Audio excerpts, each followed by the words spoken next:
પંચમહાલમાં ગણેશોત્સવની ઉજવણી કરવામાં આવી રહી છે। શહેર અને ગામડાઓની ગલીઓમાં વાજતે ગાજતે ગણપતિ બાપાની સ્થાપના કરવામાં આવી રહી છે। ગોધરા નજીકના પોપટપુરા ગણેશ મંદિરે ભક્તોની ભારે ભીડ ઉમટી પડી અને ગણપતિ બાપા મોરિયાના જયઘોષથી માહોલ ગુંજી ઉઠ્યો। ગોધરામાં 100થી વધુ મોટા પંડાલમાં અલગ અલગ થીમ અને આકર્ષક શણગાર સાથે બાપાની સ્થાપના કરવામાં આવી છે। નાના મોટા પંડાલોમાં ભક્તિમય વાતાવરણ જોવા મળી રહ્યું છે।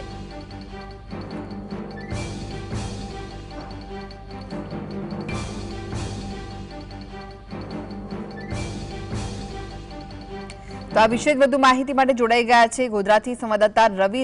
આજે ગણેશ ચતુર્થીનો પર્વ છે, સાથે જ આજથી ગણેશોત્સવનો પ્રારંભ થયો છે। ગોધરામાં કેવો માહોલ જોવા મળી રહ્યો છે અને ભક્તોમાં કેવો ઉત્સાહ છે? ચોક્કસથી દેશભરમાં આજે ગણેશ ચતુર્થીનો પ્રારંભ થયો છે, ત્યારે ગોધરા શહેર સહિત પંચમહાલ જિલ્લામાં ભારે લોકોમાં ઉત્સાહ જોવા મળી રહ્યો છે। ખાસ કરીને ગણેશ મંદિરો પર વહેલી સવારથી જ ભક્તોની ભારે ભીડ જોવા મળી રહી છે। હું આપણે સીધા દ્રશ્ય બતાવું છું કે આ ગોધરાનું ગણેશ મંદિર છે, ત્યાં વહેલી સવારથી જ ભક્તો અહીંયા દર્શન માટે ઉમટી રહ્યા છે। તો બીજી તરફ જે ગોધરાથી 10 કિલોમીટર દૂર પોપટપુરા ગણેશ મંદિર આવેલું છે, ત્યાં પણ ભક્તોની ભારે ભીડ સવારથી લાગેલી છે। ધાર્મિક કાર્યક્રમોના પણ આયોજન દિવસભર થયા છે, કારણ કે ભંડારાના પણ ગણેશ મંદિરોમાં ખાસ પ્રકારના આયોજન છે તે કરવામાં આવ્યા છે। તમામ જે પંચમહાલના જે ગણેશ મંદિરોમાં લોકોની ભારે ભીડ જોવા મળી રહી છે। ગણેશ ઉત્સવનો આજથી પ્રારંભ થયો છે, ત્યારે ગોધરા શહેરમાં 100થી વધુ પંડાલોમાં ગણેશજીની સ્થાપના કરવામાં આવી છે। આજથી રંગેચંગે જે રીતે ભક્તો દ્વારા જે રીતે સ્થાપના કરવામાં આવી છે, તેને લઈને ખાસ પ્રકારના ડેકોરેશન શણગાર સહિતનું પણ કરવામાં આવ્યું છે ગણેશજીને, ત્યારે લોકોમાં પણ એક પ્રકારનો ભારે ઉત્સાહ જોવા મળી રહ્યો છે। આપણી સાથે ગણેશ ભક્તો જોડાયેલા છે। મનીષભાઈ, આજે ગણેશ ઉત્સવનો પ્રારંભ થયો છે, ગોધરાની પાવન ભૂમિ ઉપર ગણપતિજીનું આગમન થઈ ગયું છે। તમે જે મંદિર જોઈ રહ્યા છો એ 380 વર્ષ કરતા પણ વધારે જૂનું છે અને ગોધરાની અંદર હવે આગમન જે છે, ગણપતિજીનું આગમન જે છે એ પણ એવું જબરદસ્ત રીતે ભવ્ય રીતે થાય છે।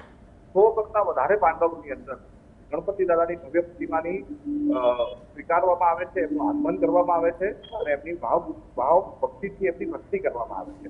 અને અહીંયા એવું કહી શકાય છે કે ગોધરા એક એવી ભૂમિ છે, પાવન ભૂમિ છે કે જે ભૂમિ ઉપર અસંખ્ય મંદિરો આવેલા છે।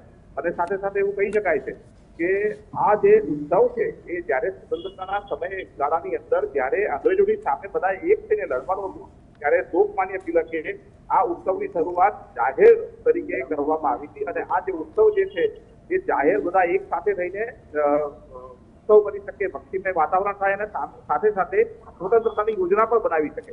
તે અંગ્રેજોના સમયગાળાને લઈને તે વખતે સ્વતંત્રતામાંથી મુક્તિ કરવા માટે લોકમાન્ય તિલકે આની શરૂઆત કરાવી અને જબરદસ્ત રીતે આ ભવ્ય ઉત્સવ જે છે એ ગોધરાની પાવન ભૂમિ પર ઉજવાય છે। ખાસ કરીને ગોધરામાં કેવો ઉત્સાહ છે? લોકો વધેરો ઉત્સાહ છે। એક નવો ટ્રેન્ડ છે, મને જણાવતા આનંદ થશે કે ગણેશજીની જે પ્રતિમા જે છે એમના આગમન જે છે એ આગમન ભવ્યથી ભવ્ય થઈ રહ્યા છે। આપણને કદાચ એવું લાગે કે એક મિની મહારાષ્ટ્ર જે છે એ ગોધરાની અંદર તમને જોવા મળે છે। ચોક્કસથી જે રીતે લોકોમાં ભારે ઉત્સાહ જોવા મળી રહ્યો છે, મકાન હોય કે ઓફિસો હોય, તમામ જગ્યા પર બાપાનું સ્થાપન છે તે આજે કરવામાં આવી રહ્યું છે। ગણપતિ બાપા મોરિયાના નાદ છે તે ગુંજી રહ્યા છે, ધાર્મિક વાતાવરણ છે તે જોવા મળી રહ્યું છે। જી રવિ, ગણેશ ઉત્સવનો આજથી પ્રારંભ થયો છે, ત્યારે જે ભક્તો હોય છે ગણેશજીની સ્થાપના પોતાના ઘરે કરતા હોય છે, સાથે જ પંડાલોમાં પણ ગણેશજીની સ્થાપના કરવામાં આવતી હોય છે, ત્યારે આ વખતે કેવો ઉત્સાહ છે, કેવી થીમ જોવા મળી રહી છે? ચોક્કસથી ગોધરા શહેરમાં અનેક 100થી વધુ નાના મોટા પંડાલોમાં બાપાની સ્થાપના કરવામાં આવી છે। તમામ જે પંડાલોમાં છે તે ખાસ પ્રકારનું જે ડેકોરેશન છે તે કરવામાં આવ્યું છે, ખાસ પ્રકારની જે સજાવટ છે તે કરવામાં આવી છે। અલગ અલગ થીમો પર ખાસ પ્રકારનું ડેકોરેશન કરવામાં આવ્યું છે, જેને જોવા માટે પણ લોકો છે તે મોટી સંખ્યામાં ઉમટશે। ત્યારે તમામ જે આયોજન છે તે ગણેશ આયોજકો દ્વારા ખૂબ સુંદર રીતે કરવામાં આવ્યું છે આજે તમામ જે પંડાલો છે ત્યાં બાપાની જે સ્થાપના છે તે કરવામાં આવી રહી છે। જી, આભાર રવિ સમગ્ર માહિતી આપવા માટે।